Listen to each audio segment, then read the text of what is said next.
Assalamualaikum warahmatullahi wabarakatuh. Sagung tumati rahayu, Pak Rahayu. Waalaikumsalam warahmatullahi wabarakatuh. Alhamdulillahirrahmanirrahim. Pada malam kali ini saya dan Pak Ditogo mau berbincang-bincang santai saja tentang beberapa kejadian-kejadian alam dan khususnya di seluruh dunia ini, Pak Di. Akhir-akhir ini kan pada bulan Suro ini semakin banyak angkara murka yang diperlihatkan kepada kita semua. Salah satunya yang di Indonesia tentang pembunuhan. Kemudian dari barat perang Palestina dan Israel, ketegangan di Cina dan Taiwan tadi, dan Korea Selatan bencana alam yaitu banjir, serta di Cina munculnya virus-virus baru yang ada di berita dunia, Pak D. Nah, tanggapannya Pak D itu bagaimana ya untuk menyikapi hal tersebut? Baik, saya jawab sebisa saya. Iya. Bismillahirrahmanirrahim. Assalamualaikum warahmatullahi wabarakatuh. Waalaikumsalam. Sagung Hidmati Rahayu. Rahayu. Salam sejahtera buat pemirsa Kang Togo TV yang berbahagia, yang dimanapun berada. Semoga selalu dalam keberkahan, selalu diberi kelancaran dalam setiap urusannya. Kita ngobrol santai di kesempatan kali ini, dan alhamdulillah kita masih diberi kekuatan lah Allah Subhanahu wa Ta'ala, Tuhan Yang Maha Esa, sehingga kita masih bisa berjumpa di suatu kesempatan yang berbahagia ini.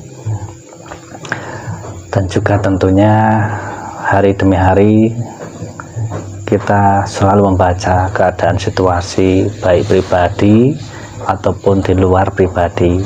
Contohnya seperti kejadian alam dan fenomena para manusia yang terjadi, yang dipersaksikan di dalam pandangan kita, pendengaran kita, penciuman kita, sehingga nanti semuanya akan diolah menjadi sebuah tutur kata di dalam menilai sesuatu setiap kejadian.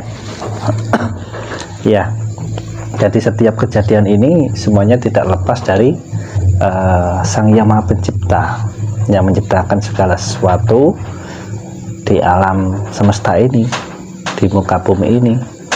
Terjadinya hal-hal demikian tentunya adalah restu atau sebuah izin ya, dari Allah Subhanahu wa Ta'ala. Kalau tidak diizinkan, maka setiap kejadian yang terjadi tidak mungkin terjadi. Nah, di sini sebagai kacamata bahwa Tuhan itu adalah Sang Maha Penguasa yang bisa menciptakan segala sesuatunya. Allah menciptakan segala sesuatu kejadian untuk kita pelajari dan menjadi tentunya pilihan jalan bagi kita seorang pejalan rohani.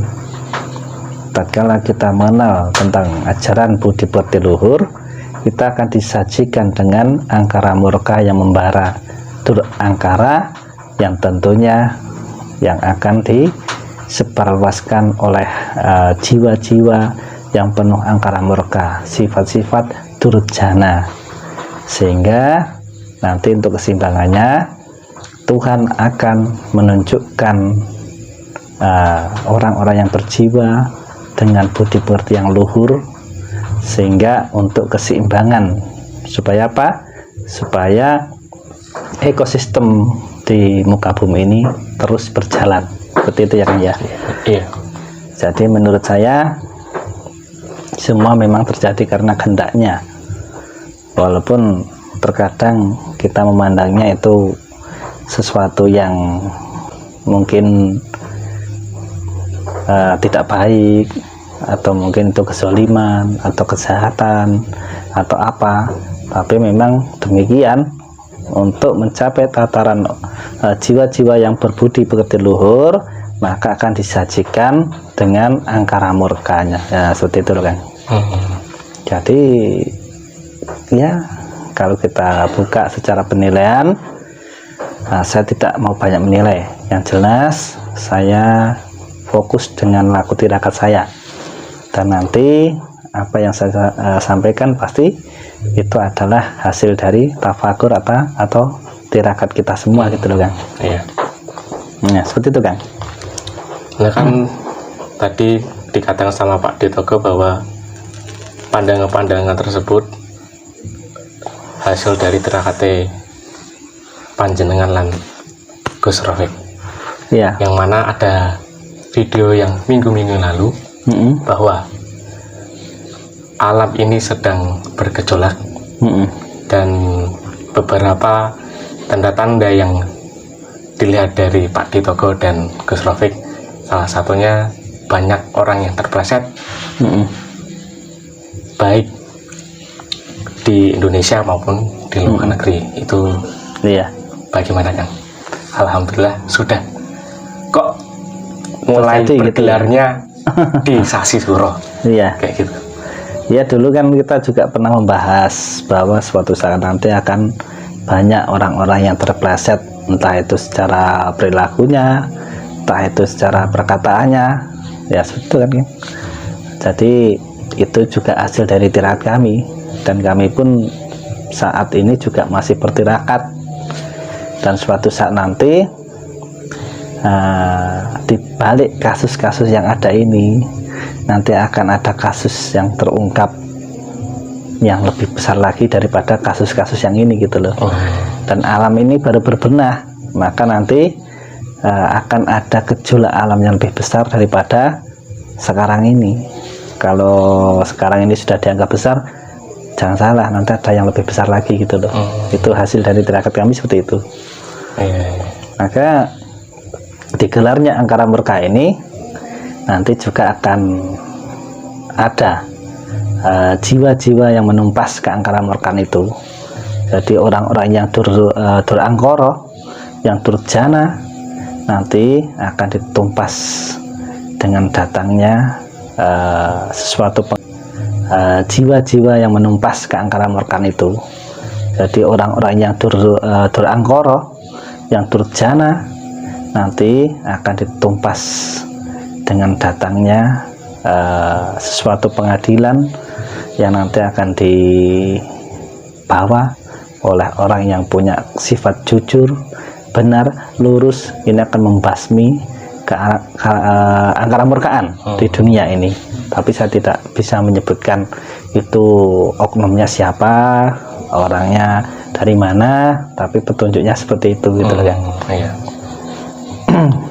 Ya kalau sekarang kita nikmati saja yang terjadi, yang disuguhkan gitu loh, ya tak? Iya, menyaksikan apa yang sudah terjadi ya kan. Ya, sebagai salah satu peristiwa yang ada di Indonesia ini, kan kita ini berdiri di tanah yang kaya raya Gemah Ripah Cinawi kan. Isu-isu tentang pangan, sumber daya energi, yang mana itu sangat mengganggu masyarakat kecil kan? Iya, ya pertanyaan bagus ya Kang. Nanti saya jawab setelah sholat isya ya. Kita sholat isya dulu, nanti akan saya jawab pertanyaan yang ini tadi. Nanti ya Kang ya. Siapa ya? Kemudian berkaitan dengan isu-isu global dunia, yang mana banyak isu tentang energi dan pangan, bahwa seperti kayak gandum itu harganya akan melambung tinggi, kemudian bahan bakar terjadi kelangkaan di mana-mana. Itu kita hidup di negara yang katanya kaya raya, Gemah Ripah Cinawi. Kita sebagai anak bangsa yang menjunjung tinggi nilai budaya Nusantara dalam hal tersebut, itu bagaimana Kang Togo? Ya, saya akan menjawab sesuai dengan petunjuk yang saya dapatkan ya. Iya. Semoga saja itu semua terjadi memang karena unsur daripada kelangkaan-kelangkaan yang terjadi, seperti mungkin hasil panen gandum juga tidak bagus, atau mungkin juga yang menanam gandumnya juga mungkin lagi berkurang banyak, atau mungkin kelangkaan BBM seperti solar juga mungkin pertambangannya juga lagi menipis. Semoga saja seperti itu ya. Iya. Nah, itu dari kacamata secara rohani saya. Kalau memang demikian ya kita maklumi, berarti memang ini kejadian tidak terelakkan lagi, ya kita harus menyadari sebagai masyarakat, karena kita hanya pengguna, pemakai, sementara kita bukan pemroses yang mengolah daripada bahan-bahan itu semua. Jadi ya mau nggak mau kita harus mengalah, karena itu memang prosesnya para petani yang menanam gandum itu dan juga para pengolah minyak seperti itu. Tapi kalau ini memang disengaja, ini unsur memang sengaja dibikin langka untuk menaikkan harga atau mungkin permainan di dunia bisnis, ya itu termasuk durangkara. Nanti akan disapu bersih. Dan sekarang ini para pelaku spiritual sedang gentur-genturnya tirakat berdoa dengan hajat-hajat Nusantara ini, sedang gentur-genturnya tirakat berdoa dengan hajat-hajat Nusantara ini, supaya Nusantara ini kembali ke peradaban, kesejahteraan, adil makmur, dan tentunya kesejahteraan ini akan dinikmati oleh rakyat jelata pula, oleh semuanya. Kalau sekarang kan tidak imbang, yang kaya semakin kaya, yang miskin semakin miskin. Seperti itu kan. Gimana? Ada lagi? Kalau ini berkaitan dengan masa depan anak bangsa sih kan, yang mana sekarang kan banyak konten-konten viral, kemudian aplikasi-aplikasi yang menyebarkan sesuatu yang di luar dari adat ketimuran kan. Itu kedepannya bagaimana? Apakah citra budaya pribadi bangsa ini akan luntur atau akan timbul kembali menjadi jati diri bangsa ini? Iya, ini bedanya orang-orang terdahulu dan sekarang ya Kang. Iya. Kalau orang tua terdahulu itu selalu memberi sebuah spiritual, sebuah laku tirakat bagi putra-putrinya, sehingga dulu itu serba sakral. Ada sesuatu yang perlu dilakukan. Setelah dewasa akan mendapat ajaran turun-temurun dari leluhurnya. Dan sekarang ini terlupakan. Karena kedua orang tua itu disibukkan dengan mencari nafkah, bagaimana caranya untuk menghasilkan penghidupan, untuk biaya makan, biaya sekolah, dan sebagainya. Dan akhirnya cuman menggantungkan dengan pihak sekolah, sehingga orang tua sama sekali tidak menerapkan pendidikan secara khusus bagi anak-anaknya. Karena apa?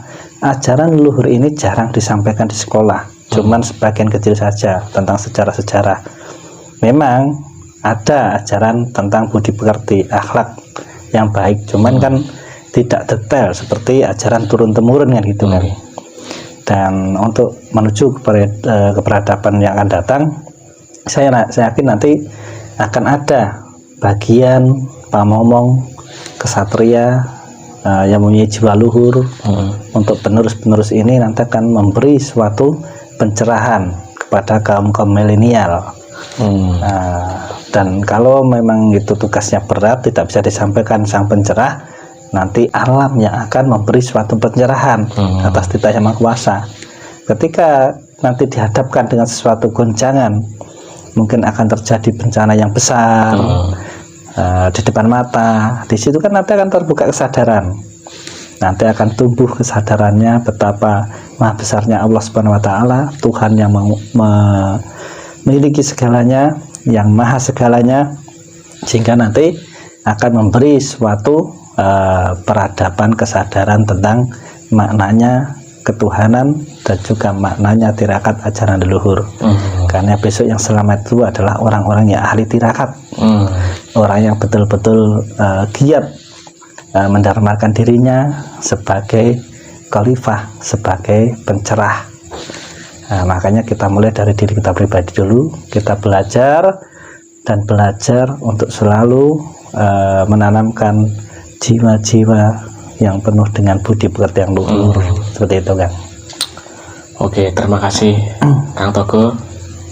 Ini mungkin obrolannya santai tapi kayaknya menegangkan sekali. Santai aja kan. Ya mungkin dari saya seperti itu Kang.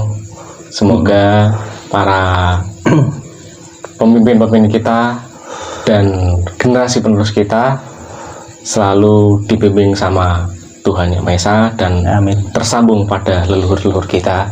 Amin. Mungkin cukup sekian dari saya. Wassalamualaikum warahmatullahi wabarakatuh.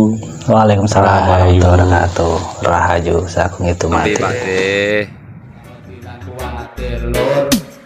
Awak dhewe isih dipikir para leluhur, dikune padha-padha ngawur, tetep obah nganggo budi pekerti luhur. Zamane jaman bingung, negara dadi wong bingung.